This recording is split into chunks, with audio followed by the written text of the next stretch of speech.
दोस्तों, स्वागत है आपका अपने बुद्धा माई इंस्पायर्ड यूट्यूब चैनल में। आज की इस वीडियो में हम जानेंगे कि इंसान हर परिस्थिति में खुश कैसे रह सकता है। चाहे जितनी भी बुरी परिस्थितियों हो, हमेशा सकारात्मक कैसे रहना है, ये आज आपको इस कहानी के माध्यम से पता चलेगा। तो चलिए दर्शकों, कहानी की शुरुआत करते हैं।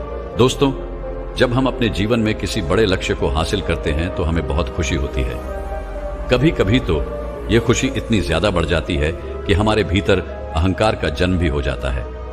लेकिन वही दूसरी तरफ, जब हम अपने जीवन में किसी लक्ष्य को हासिल करने से चूक जाते हैं और हम उसे हासिल नहीं कर पाते, तो वहीं पर हमारे मन में निराशा, उदासी और समस्याओं जैसे भाव उत्पन्न होने लगते हैं और हम बहुत दुखी भी रहने लगते हैं। लेकिन यदि हमें आगे बढ़ना है तो हमें इन दोनों पर ही अपना नियंत्रण रखना चाहिए। यदि हम इन दोनों पर अपना नियंत्रण रखते हैं तो हम बहुत आगे जा सकते हैं। हम अपने जीवन में और भी बड़े बड़े लक्ष्यों को हासिल कर सकते हैं। आपने देखा भी होगा, जब कोई व्यक्ति किसी बड़े लक्ष्यों को हासिल करता है तो मन ही मन उसके अंदर घमंड का भाव उत्पन्न होने लगता है। वह अपने सामने कभी किसी को कुछ नहीं समझता, यहां तक कि वह छोटे और बड़ों का लिहाज तक भूल जाता है। उसे अपने सामने कोई नहीं दिखाई पड़ता, यहां तक कि वह खुद को ही भगवान तक मानने लग जाता है। और यह अहंकार इतना तक बढ़ जाता है कि वह दूसरों का अपमान करने से भी चूकता नहीं।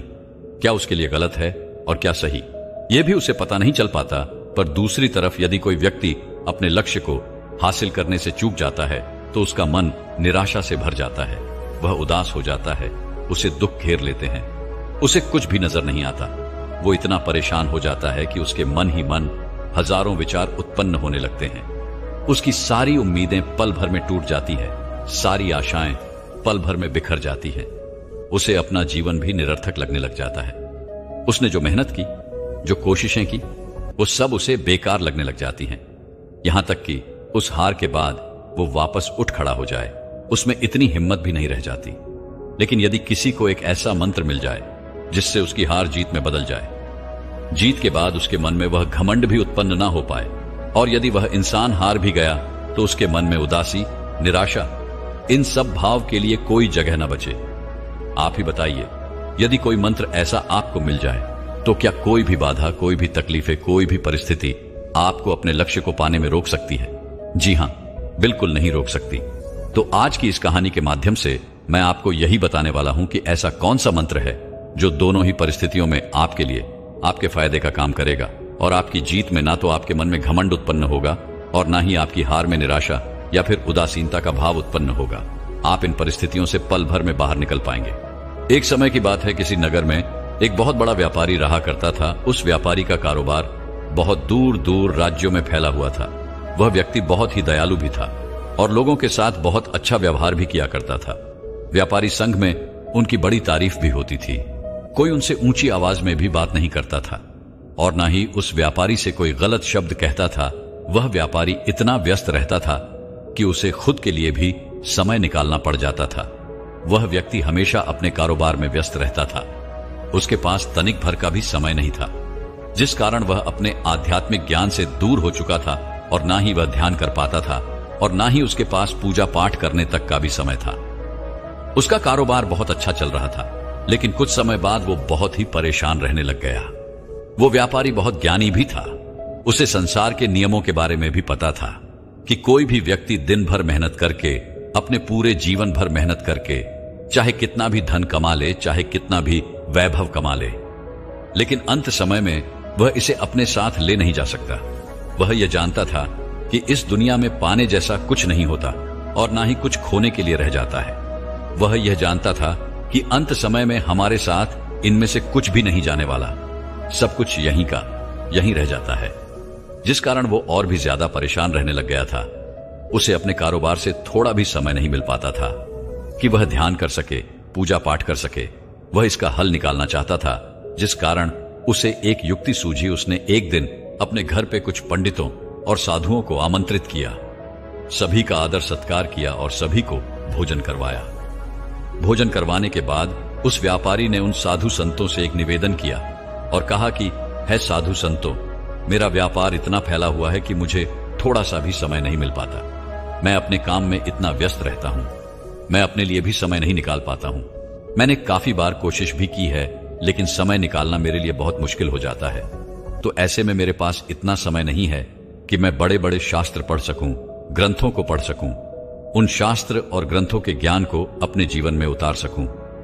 तो मेरी आप लोगों से हाथ जोड़कर बस एक छोटी सी विनती है, क्या आप मुझे कोई ऐसा उपाय बता सकते हैं, कोई ऐसा मंत्र बता सकते हैं, सारे शास्त्रों और उन मोटे मोटे ग्रंथों का एक निष्कर्ष हो जिससे मुझे उनका मूल पता चल सके और उस ज्ञान को मैं ग्रहण कर सकूं और अपने जीवन में उतार सकूं।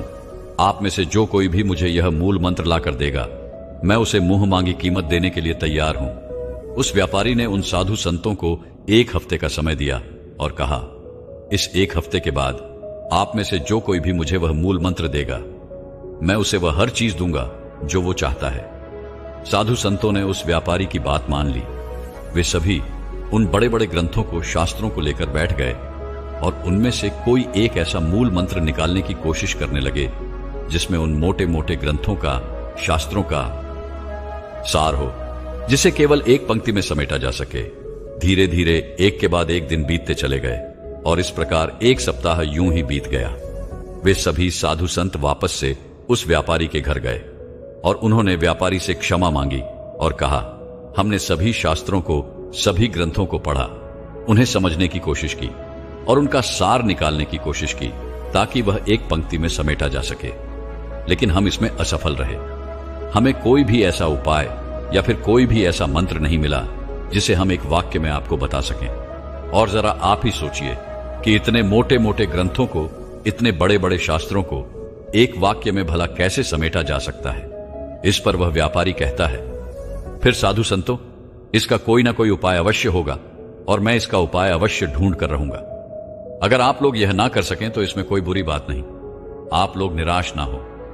मैं इसका जवाब अवश्य ही ढूंढ लूंगा, पर इसका उपाय हर जगह पता करने लगता है और वह इस पर इनाम भी रखता है कि जो कोई भी मुझे इसका उपाय बताएगा, जो कोई भी मुझे वह मंत्र बताएगा, उसे मैं मुंह मांगी कीमत दूंगा। धीरे धीरे कई महीने बीत चुके थे और अभी तक उसे वह मंत्र नहीं मिल पाया था। एक दिन वह व्यापार के सिलसिले में दूसरे व्यापारी से मिलता है। तभी वहां पर उसे यह पता चलता है कि तुम मगध राज्य की ओर जाओ। उस राज्य में एक साधु रहते हैं, उनके पास तुम्हारी समस्या का समाधान अवश्य मिल जाएगा। वह साधु बहुत ही महान थे, बहुत ही ज्ञानी थे। उनके पास जो कोई भी जाता था वह कभी खाली हाथ वापस नहीं आता था। जो कोई भी अपनी समस्याएं लेकर वहां जाता वह उसका निवारण लेकर ही वहां से आया करता था। उस दूसरे व्यापारी की बात सुनकर वह सेठ अगले ही दिन मगध राज्य के लिए निकल पड़ा। काफी दूर सफर करने के बाद आखिरकार वह मगध राज्य में पहुंच जाता है और वह तुरंत ही उन साधु के पास आश्रम में जाता है। वहां पर वह व्यापारी देखता है कि वह साधु एक बड़े से वृक्ष के नीचे ध्यान में बैठे हुए हैं। वह उनके सामने जाकर खड़ा हो जाता है और उनके ध्यान से बाहर आने का इंतजार करने लगता है। जैसे ही वह साधु अपनी आंखें खोलते हैं, ध्यान से बाहर आते हैं, तो वह देखते हैं कि एक व्यापारी उनके सामने हाथ जोड़कर खड़ा है। वह साधु व्यापारी से पूछते हैं कि बताओ, तुम्हें क्या समस्या है। इस पर व्यापारी अपनी सारी समस्याएं उन्हें सुना देता है। तभी वह साधु कहते हैं कि व्यापारी, तुम्हारी सोच बहुत अच्छी है, लेकिन आज तक मैंने इसके बारे में कभी नहीं सोचा और न ही ऐसा कोई मंत्र है जिसके अंदर सारे ग्रंथों का, सारे शास्त्रों का सार हो। तभी वह सेठ उन साधु के चरणों में गिर जाता है और उनसे विनती करने लगता है कि है गुरुवर, इसका कुछ ना कुछ उपाय तो अवश्य होगा। मैंने आपके बारे में बहुत सुना है, लोग आपकी प्रशंसा करते हैं कि जो कोई भी यहां पर अपनी समस्या लेकर आता है वो यहां से उसका निवारण लेकर ही जाता है। कोई भी यहां से निराश नहीं गया। मैं भी यहां से निराश नहीं जाना चाहता। ये देख वह साधु उस व्यापारी से कहते हैं कि मुझे मेरे गुरुवर ने एक ताबीज दी थी और कहा था कि इस ताबीज को खोलने पर तुम्हें 2 पर्चियां मिलेंगी, एक हरे और एक लाल रंग की। और जब भी तुम्हें लगे कि तुम बहुत बड़ी मुसीबत में हो, तब तुम उस हरे रंग की पर्ची को खोलना, उसमें लिखे हुए मंत्र को पढ़ना और उसे समझने की कोशिश करना, जो तुम्हें हर परिस्थितियों से बाहर निकाल देगा। और जब तुम्हें ऐसा लगने लगे कि अब मैंने बहुत धन कमा लिया है, मेरे पास वह सारी सुख सुविधाएं हैं, अब मुझे और धन कमाने की कोई जरूरत नहीं है, मैंने सब कुछ हासिल कर लिया है। जब तुम्हें लगने लगे कि अब मुझे जीवन में कुछ भी और नहीं पाना है, तब तुम इस लाल रंग की पर्ची को खोलना। इतना कहते हुए वह साधु उस ताबीज को निकालकर उस व्यापारी को सौंप देते हैं और उसे कहते हैं कि यह ताबीज मेरी तो काम नहीं आई, क्योंकि मेरे जीवन में ऐसी कभी घटना हुई ही नहीं, लेकिन हो सकता है कि तुम्हें इसकी जरूरत पड़ जाए और बहुत जल्द तुम्हें इसकी जरूरत भी पड़ने वाली है। साधु से ये सारी बातें सुन वह व्यापारी उस ताबीज को ले लेता है और अपने गले में पहन लेता है और उन्हें प्रणाम करके वो वापस अपने घर की ओर चल पड़ता है। धीरे धीरे समय बीतता गया। काफी दिन बीत चुके थे, महीने बीत चुके थे और फिर धीरे धीरे साल भी बीत गया। उसके जीवन में सब कुछ अच्छा चल रहा था। कभी कभी उसके सामने कोई छोटी मोटी तकलीफें आ जाती थी, कोई छोटी मोटी समस्याएं आ जाती थी, जिसका हल वह चुटकियों में निकाल ले जाता था। कभी कभी व्यापार में उसे थोड़ा बड़ा घाटा भी हो जाता था, लेकिन उससे कोई उसको तकलीफ नहीं होती थी। धीरे धीरे ऐसे ही समय बीतता गया। जो भी परेशानियां उसके सामने आती तो उसे अपने गले में पहनी हुई उस ताबीज की याद जरूर आती, लेकिन उसे साधु ने कहा था कि जब बहुत ज्यादा जरूरत हो, जब तुम्हें लगने लगे कि तुम्हारे पास और कोई रास्ता नहीं है, तभी इस ताबीज को खोलना और इसके हरे रंग वाली पर्ची को पढ़ना। लेकिन उससे पहले यदि तुमने इसे खोला तो इसमें लिखा हुआ मंत्र तुम्हारे लिए काम नहीं करेगा। यह सोचकर वह उस ताबीज को इस्तेमाल नहीं करता, पर अपने व्यापार के अनुभव का इस्तेमाल करके उन समस्याओं को हल कर लेता था। धीरे धीरे यूं ही समय बीतता गया, लेकिन समय बदलते देर नहीं लगती। जिस प्रकार उजाले के बाद अंधेरा आता है, अच्छे समय के बाद बुरा समय भी आता है, उसी प्रकार अच्छी परिस्थितियों के बाद बुरी परिस्थितियां भी आती हैं। और एक समय ऐसा आया जब उस व्यापारी को अपने व्यापार में बहुत बड़ा घाटा होने लग गया। उसका पूरा का पूरा व्यापार धीरे धीरे चौपट हो गया। वह सड़कों पर आ गया। उसने जो कुछ भी कमाया था, उसके पास जो कुछ भी था, वह सब अब खत्म हो चुका था। उसके पास अब खोने के लिए कुछ नहीं। अब खोने के लिए बचा था ले देकर उसके पास बस अपना एक घर बचा हुआ था। जैसे ही वो अपने घर की ओर जा रहा था, तभी उसने देखा कि उसके घर में आग लग चुकी है। बहुत कोशिशों के बाद भी वह आग बुझ नहीं पाई और उस आग ने उसका सब कुछ छीन लिया। यहां तक कि उसका पूरा परिवार भी उस आग में खत्म हो गया। वह व्यापारी अब पूरी तरह से बर्बाद हो चुका था। उसके पास अब कहने के लिए कुछ भी नहीं रह गया था। जो व्यापारी उसके संगी थे, उसके मित्र थे, जो उनसे मदद लिया करते थे, आज वो भी उसका साथ देने से मना कर रहे थे। वे लोग कहते थे कि इसका तो बुरा समय चल रहा है। वे सभी उस व्यापारी का साथ छोड़कर भागने लगे। उस व्यापारी के संघ ने भी उसकी मदद करने से इनकार कर दिया। अब उसके पास कुछ भी नहीं बचा था। उसके जीवन में निराशा, हताशा और दुखों के अलावा अब कुछ और नहीं था। उसने अब सब कुछ खो दिया था। वो इतना ज्यादा परेशान हो चुका था कि अब उसे कुछ भी नजर नहीं आ रहा था। वो सोचते सोचते एक तालाब के किनारे पहुंचा। वह उस तालाब में अपने आप को देख ही रहा था कि तभी उसकी नजर अपने गले में पड़ी हुई ताबीज पर गई। तभी उसे उन साधु की बात याद आई कि जब तुम्हारे पर कोई बहुत ही बड़ी आपदा आ जाए, तकलीफ हो या फिर मुसीबत में पड़ जाओ और तुम्हें कुछ भी समझ ना आए, तब तुम इस हरे रंग की पर्ची को खोलना। उसने तुरंत ही अपने गले से वो ताबीज निकाली और उसमें से उस हरे रंग की पर्ची को खोला। और जैसे ही वो उस पर्ची को खोलता है, उसे पढ़ता है, तो उसके चेहरे पर एक अजीब सी मुस्कान आ जाती है। उसके मन में एक नई ऊर्जा का संचार हो जाता है, क्योंकि उस पर्ची में लिखा होता है, यह वक्त है और वक्त कभी नहीं रुकता। यह वक्त गुजर जाएगा। यह पढ़ने के बाद उसके मन को बड़ी शांति मिली। उसने वापस से हिम्मत करी और आगे बढ़ने की कोशिश करने लगा। उस व्यापारी ने अपने मित्र व्यापारी से कुछ धन कर्जे में लिया और फिर उससे एक नया व्यापार शुरू किया। उस व्यापारी को व्यापार का अनुभव तो पहले से ही था। उसने उसी अनुभव का इस्तेमाल किया और वह व्यापार चलने लग गया। इस बार तो उसके पास पहले से भी ज्यादा धन था। वह इतना ज्यादा धनवान हो चुका था कि अब सारे व्यापारी जो उसे छोड़कर भागे थे, वो वापस उसके पास आने लगे और यह व्यापारी भी दूर दूर तक राज्यों में फैल गया। तेजी से व्यापार फैलने लग गया था और उसके पास अब किसी चीज की कोई कमी नहीं थी। वह व्यापारी और भी ज्यादा धनवान होने के बाद उसने दूसरा विवाह भी कर लिया और उसके 2 बच्चे भी हो गए। धीरे धीरे व्यापार बढ़ता ही गया। समय बीतता गया। धीरे धीरे महीने, फिर उसके बाद साल। उसने धीरे धीरे सब कुछ हासिल कर लिया था और अब उसे कुछ और पाने की इच्छा भी नहीं थी, क्योंकि वह अब बूढ़ा हो चुका था और उसने जीवन में उसे जो कुछ भी पाना था वह उसने पा लिया था। उसके बच्चे अब बड़े हो चुके थे और उस व्यापारी के बच्चों ने उसके व्यापार को भी संभाल लिया था। अब उसके मन में और धन कमाने की कोई इच्छा नहीं बची थी। तभी उसे साधु की दूसरी बात भी याद आई। साधु ने कहा था, जब तुम्हें लगे कि तुमने जीवन में सब कुछ हासिल कर लिया है और अब तुम्हें और कुछ हासिल करने की कोई जरूरत नहीं है, तब तुम इस ताबीज की लाल रंग की पर्ची को पढ़ना। वह तुरंत ही अपने गले से उस तावीज को निकालता है और उस लाल रंग की पर्ची को पढ़ता है। उसे देखने के बाद, उसे पढ़ने के बाद उसके मुख पर एक उदासी छा जाती है, क्योंकि इस पर्ची में भी वही बात लिखी थी। यह तो वक्त है, यह भी गुजर जाएगा। कुछ देर उदास रहने के बाद वह व्यक्ति जोर जोर से हंसने लगा और सोचने लगा कि दोनों ही पर्चियों में केवल एक बात लिखी थी, जिसमें पूरे जीवन का सार भी लिखा हुआ है। सारे ग्रंथों, सारे शास्त्रों का सार यही तो है, जिसे केवल एक ही वाक्य में लिखा गया है। दोस्तों, जब भी हम अपने जीवन में हार जाते हैं या हमारा कोई काम नहीं बन पाता, हमारे मन में निराशा उत्पन्न होने लग जाती है। हमें कोई रास्ता नजर ही नहीं आता।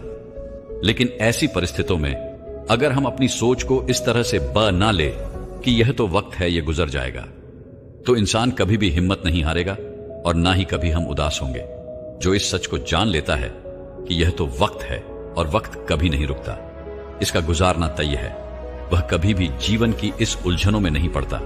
वह अपने कार्य को निरंतर करता रहता है और वह यह जानता है कि आज नहीं तो कल समय जरूर बदलेगा और जो कुछ उसे हासिल करना है वो उसे हासिल भी कर लेगा।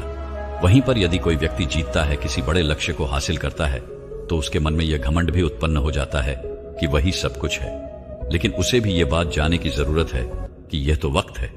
आज हम जीते हैं तो हो सकता है कि कल हम हार भी जाएं, क्योंकि यह समय कभी नहीं रुकता, इसका बदलना तय है। और यदि कोई इसे अच्छे से जान ले तो उसे कभी भी अपने जीतने पर घमंड भी नहीं होगा। जिस प्रकार दोस्तों हमारा जीवन चलता रहता है, कभी सुख तो कभी दुख, कभी अच्छी परिस्थितियां तो कभी बुरी परिस्थितियां आती ही रहती हैं और यही प्रकृति का नियम है। कभी भी कोई भी वस्तु एक जगह पर नहीं टिक सकती, तो हमारे जीवन में सुख और दुख एक समान कैसे रह सकते हैं, कैसे रुक सकते हैं? समय कभी एक समान नहीं रहता। मनुष्य कब अमीर से गरीब और गरीब से अमीर बन जाता है, यह कोई नहीं कह सकता। हमारा वक्त कभी भी बदल सकता है, इसलिए न तो अपनी जीत पर अहंकार कीजिए और न ही अपने हार पर रोइए, निराश होइए। दोस्तों, अपने जीवन में कभी भी अहंकार को मत पालिएगा, क्योंकि अहंकार मनुष्य का सबसे बड़ा शत्रु होता है। अंदर ही अंदर हमें गलत राह दिखाता है और हम उस गलत राह को अपना भी लेते हैं, क्योंकि यह हमारी आंखों पर एक ऐसी पट्टी बांध देता है जिससे हमें कुछ भी नजर नहीं आता। हमें तो बस यही दिखाई देता है कि हम ही सब कुछ हैं और हमारे बिना कुछ नहीं। इसलिए अपने अहंकार को काबू में रखने की कोशिश कीजिए, क्योंकि समय सबसे बलवान होता है। और दूसरी तरफ यदि आप अपने किसी लक्ष्य को हासिल न कर पाए हों, तो निराश होकर बैठने की कोई जरूरत नहीं है।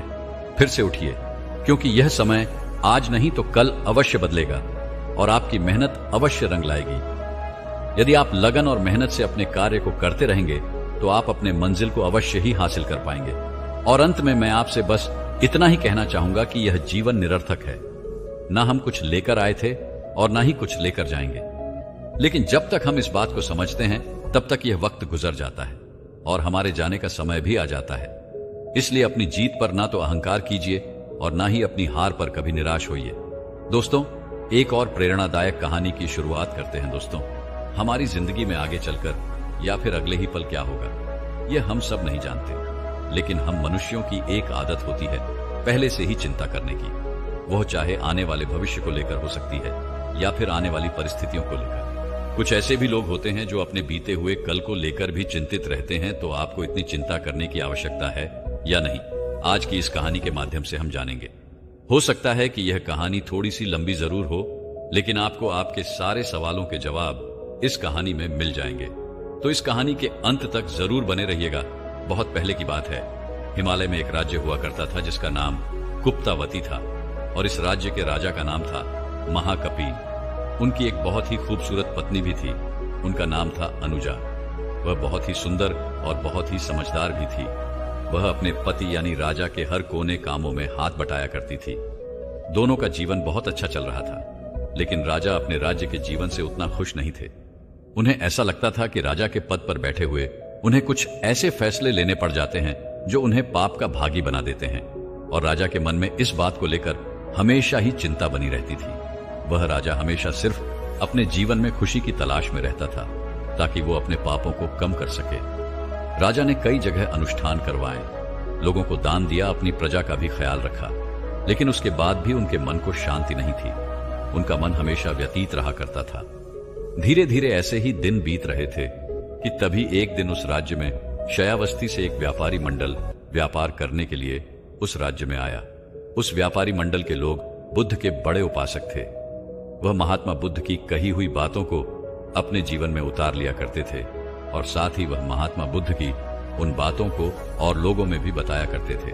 धीरे धीरे यह बात राजा तक पहुंच गई। राजा ने उस व्यापारी मंडल को अपने दरबार में बुलाया और उनसे कहा कि मैं आपके राज्य श्रावस्ती और वहां के राजा और वहां के लोगों के बारे में और अधिक जानना चाहता हूं। वहां के लोग कैसे रहते हैं, उन्हें किन चीजों के बारे में अधिक ज्ञान है और आप लोगों को जो ज्ञान है वो कहां से आप लोगों को प्राप्त हुआ है। तब व्यापारी कहता है कि हे राजन, श्रावस्ती में सम्यक बुद्ध प्रकट हुए हैं और उनका ज्ञान इतना प्रज्वलित है कि चारों दिशाएं उससे प्रकाशित हो चुकी हैं। जो भी उनके पास अपने प्रश्न लेकर जाता है वह कभी भी खाली हाथ नहीं आता। और तो और हमने यहां पर जो भी बातें कही हैं, जो भी ज्ञान यहां बांटा है, वो सभी बातें हमें बुद्ध ने ही बताई हैं। महात्मा बुद्ध का एक बहुत बड़ा संघ है। जो भी अपने आप को जानना चाहता है, सत्य को पहचानना चाहता है, वो उनके संघ में शामिल हो सकता है।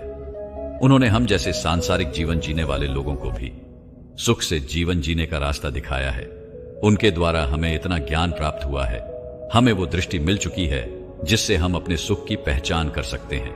ये सब सुनने के बाद वो राजा उस व्यापारी से कहता है कि क्या महात्मा बुद्ध मुझे भी सुख दे सकते हैं। इस पर वो व्यापारी कहता है कि महात्मा बुद्ध कहते हैं कि मनुष्य का सुख उसी के साथ होता है, वो कहीं और नहीं, उसी के भीतर होता है, लेकिन वह उसे नहीं देखकर अपने लिए दुख उत्पन्न कर लेता है।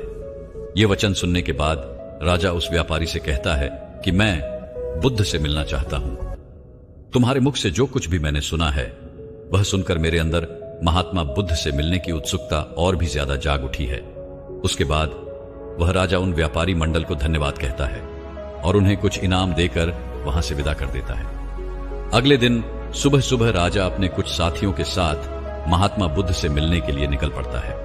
रास्ते पर राजा के मन में महात्मा बुद्ध के अनेकों चित्र वह अपने मन ही मन बनाए जा रहा था। वह राजा बुद्ध से जल्द मिलना चाहता था, उनके पास पहुंचना चाहता था, जिस कारण राजा ने पूरे रास्ते पर सिर्फ कुछ ही जगहों पर विश्राम किया। उधर दूसरी तरफ महात्मा बुद्ध भिक्षा मांगने के लिए गांव की ओर निकल जाते हैं। भिक्षाटन करते हुए महात्मा बुद्ध नदी के तट पर ध्यान करने के लिए एक बड़े से वृक्ष के नीचे बैठ जाते हैं। महात्मा बुद्ध जब ध्यान में बैठे हुए थे तो उनके शरीर से एक दिव्य रोशनी निकल रही थी और ठीक उसी मार्ग से होकर वह राजा कपिल गुजर रहा था और तभी उस राजा की नजर बुद्ध पर पड़ी। महात्मा बुद्ध के इस रूप को देखकर वह राजा मन ही मन सोचने लगा कि मैंने ऐसी आभा अभी तक कभी नहीं देखी थी। वह उन्हें देखकर वहीं पर रुक गया और उनके पास जाने लगा। वह राजा बुद्ध के पास जाता है, उनके चरणों में बैठकर उन्हें प्रणाम करता है और उनसे कहता है कि आपके जैसा ज्ञानी और बुद्धिमानी व्यक्ति मैंने आज तक नहीं देखा। आपको देखकर मानो ऐसा लग रहा हो कि आसपास सुखों की वर्षा हो रही हो। आपके आसपास मानो आनंद ही आनंद है। जैसे लग रहा हो मानो अब कोई चिंता नहीं है और ना ही कोई दुख है। आपका स्वरूप बिल्कुल वैसा ही प्रतीत हो रहा है जैसा कि उस व्यापारी मंडल ने मुझे बताया था। इतना कहकर वह राजा महात्मा बुद्ध से कहता है, कहीं आप बुद्ध तो नहीं हैं? इस पर महात्मा बुद्ध मुस्कुराने लगते हैं और कहते हैं, हां, लोग मुझे बुद्ध ही कहते हैं। वह राजा मन ही मन बड़ा प्रसन्न हो जाता है और महात्मा बुद्ध से कहता है कि हे महात्मा, मैं आपसे मिलने बड़ी दूर से आया हूं। मेरे मन में कई सवाल हैं जिनका जवाब मैं आपसे जानना चाहता हूं। उस व्यापारी ने मुझे आपके बारे में बताया था। उसने कहा था कि आप कहते हैं मनुष्य का सुख उसी के पास होता है, उसी के भीतर होता है, लेकिन वो हमेशा दुख के पीछे ही भागता रहता है। लेकिन मुझे यह समझ नहीं आया कि अगर मनुष्य का सुख उसी के भीतर होता है तो वह भला दुख के पीछे क्यों भागता रहता है? दुख पाकर भला किसी भी मनुष्य को क्या लाभ होगा? यह सुन महात्मा बुद्ध उस राजा से कहते हैं कि कोई भी व्यक्ति भागता तो सुख के पीछे ही है, लेकिन जिस प्रकार एक छोटा सा बालक जिसके सामने अगर एक छोटी सी लौ जल रही हो तो वह उसे बहुत ही आकर्षित करती है। वह उसे पकड़ना चाहता है, उसके साथ खेलना चाहता है, लेकिन जब वो उसे पकड़ लेता है तो वो अपना ही हाथ जला बैठता है। ठीक उसी प्रकार जो जागृत नहीं है उसे दुख सुख नजर आता है और वह तब उसके पीछे भागता रहता है, उसे पाने की कोशिश करता रहता है, जब तक वो उसे मिल न जाए। लेकिन जब वो उसे मिल जाता है तब उसे एहसास होता है कि वह सुख के पीछे नहीं बल्कि दुख के पीछे भाग रहा था। और ठीक उसी छोटे से बालक की तरह वह भी अपना हाथ जला बैठता है। इस पर वह राजा कहता है कि हे बुद्ध, मैं कोई छोटा बालक नहीं हूं। मैं दुख और सुख को पहचान सकता हूं। मैं उनके बीच का अंतर भली भांति जानता हूं। राजा की इस बात को सुनकर महात्मा बुद्ध एक बार फिर से मुस्कुराते हैं और राजा से कहते हैं कि सामर्थ्यवान व्यक्ति चाहता है कि वह एक शक्तिशाली राजा बने, और अपनी इस चाहत को पूरा करने के लिए वह व्यक्ति दिन और रात नहीं देखता। उन दिन और रातों को वह दुख में ही निकाल देता है। वह किसी भी हद तक गुजर जाता है ताकि वो अपनी इस इच्छा को पूरा कर सके, उस पद को हासिल कर सके। उस इच्छा को पाने में उसे अपना सुख नजर आता है, लेकिन उसे वह सुख नजर नहीं आता जो अभी उसके पास है, जो उसे मिला हुआ है। वह कभी यह नहीं देख पाता कि वह पूरी तरह से स्वस्थ है और सामर्थ्यवान भी है जो उसके साथ है, और ऐसा सुख वह कभी नहीं देख पाता। वह इन सुखों का आनंद नहीं ले पाता क्योंकि वह व्यक्ति तो अपना सुख उन इच्छाओं में ढूंढ रहा है जो उनके पास है ही नहीं। वह ऐसे सुखों की कामना कर रहा है जिसके लिए उसे अपना आज का सुख दांव पर लगाना पड़ रहा है। और जो व्यक्ति एक राजा है, उसका सुख यह है कि उसे एक बड़ा दायित्व मिला है, अपनी प्रजा को सुखी रखने का, उनकी जरूरतों का ख्याल रखने का, उनकी सेवा करने का और दुख में उनके आंसू पोंछने का। और अगर वह राजा चाहे तो उन प्रजा की चेहरे पर खुशियां भी ला सकता है। लेकिन वह राजा बड़ा होना चाहता है, वह राजा सम्राट बनना चाहता है, दूसरे राज्य को जीतना चाहता है और अपनी ख्याति को और बढ़ाना चाहता है। लेकिन जो उसे मिला है वो उस पर ध्यान न देकर, बल्कि जो उसके पीछे नहीं है वह उसके पीछे भाग रहा है, उसे पाने की लालसा रखता है, और यही उनके दुखों का कारण भी बनता है। आगे महात्मा बुद्ध राजा से कहते हैं कि हे राजन, तुम भी तो उन्हीं सुखों के पीछे भाग रहे हो जो तुम्हारे पास है ही नहीं। लेकिन जो तुम्हारे पास है तुम उनका ध्यान नहीं दे रहे हो। जो सुख तुम अभी भोग सकते हो तुम उन पर ध्यान न देकर उन सुखों के पीछे भाग रहे हो जो तुम्हारे पास अभी है ही नहीं। और तुम कहते हो कि तुम बालक नहीं हो, तुम अपने सुख और दुख को देख नहीं पा रहे हो। महात्मा बुद्ध की बातें राजा को समझ में आ चुकी थी। उसकी आंखें खुल गईं और उसके सभी प्रश्न समाप्त हो गए। वह तुरंत बुद्ध के चरणों में गिर पड़ा, उन्हें प्रणाम किया और बुद्ध से माफी मांगने लगा। महात्मा बुद्ध ने राजा को अपने दोनों हाथों से उठाया और उन्हें प्रज्ञा की अनुमति दे दी। अब राजा और उनके साथ आए हुए उनकी अनुचर अब उनके अनुयायी बन चुके थे। यह बात जैसे ही राजा की पत्नी अनुजा को पता लगी, वह भी अपने दासियों के साथ महात्मा बुद्ध के दर्शनों के लिए महल से निकल पड़ी। वह भी महात्मा बुद्ध से मिलने के लिए अधिक उत्सुक हो जाती है और जैसे तैसे वह अपना समय काटते हुए चुनाव नदी के तट पर पहुंच जाती है। रानी अनुजा बुद्ध के चरणों में प्रणाम करती है और उनसे प्रवज्जा की अनुमति मांगती है। महात्मा बुद्ध ने ऊपर से कहा कि वह उन्हें प्रविष्ट करे और सभी दासियों सहित रानी भी प्रवचित हो जाती हैं। राजा को ध्यान और साधना में अब बड़ा ही आनंद आने लग गया था। राजा ने गहन साधना की और जब वह राजा आनंद को प्राप्त होने लगा तब अक्सर ही राजन के मुख से एक शब्द सुनाई देता था। जब भी कोई उनके मुख से यह सुनता तो उन्हें यह लगता था कि राजन अपने पुराने सुखों को याद कर रहे हैं, जिस कारण उनके मुख से ऐसे शब्द निकल रहे हैं। कुछ भिक्षु ने यह बात महात्मा बुद्ध को जाकर बता दी। तब महात्मा बुद्ध कपिल को अपने पास बुलाया और उनसे पूछा, क्या सच में तुम अपने पुराने सुखों को याद करके ऐसा कहते हो?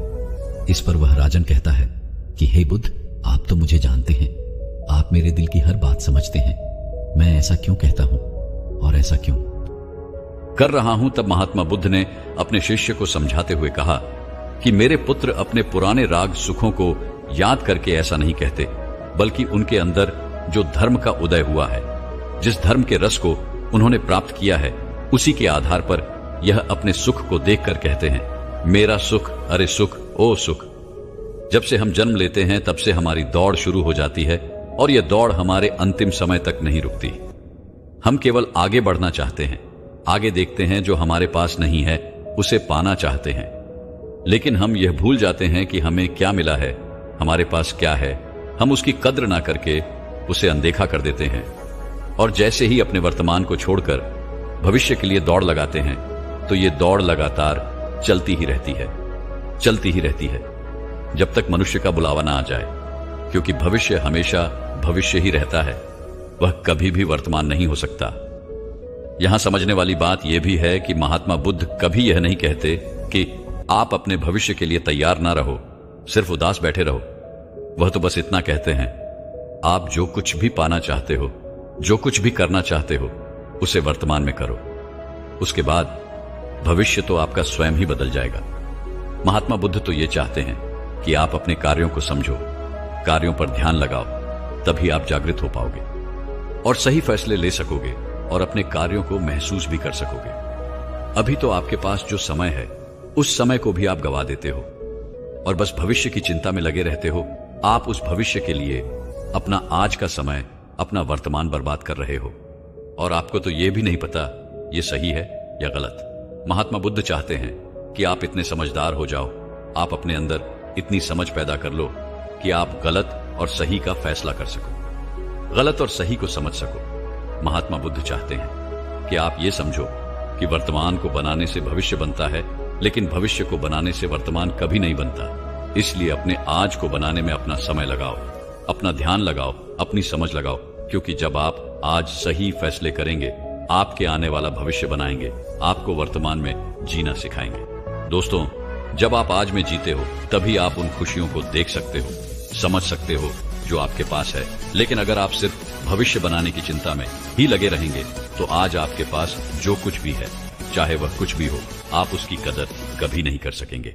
और इतिहास गवाह है कि अगर किसी के पास कोई भी चीज है और वो उसकी कदर नहीं करता, तो उसे वो छीन लिया जाता है। तो फैसला अब आपके हाथों में है, आप वर्तमान में जीना पसंद करेंगे या फिर भविष्य की चिंता में लगे रहेंगे। दोस्तों, मैं उम्मीद करता हूं कि यह कहानी सुनने से आपके जीवन में अच्छे बदलाव आए होंगे। आपको इस वीडियो से क्या सीखने मिला, ये कमेंट करके जरूर बताएं और अपने परिवार, दोस्तों या आपके करीबी इंसान के साथ ये कहानी शेयर करके उन्हें भी इस ज्ञान से परिचित करवाएं।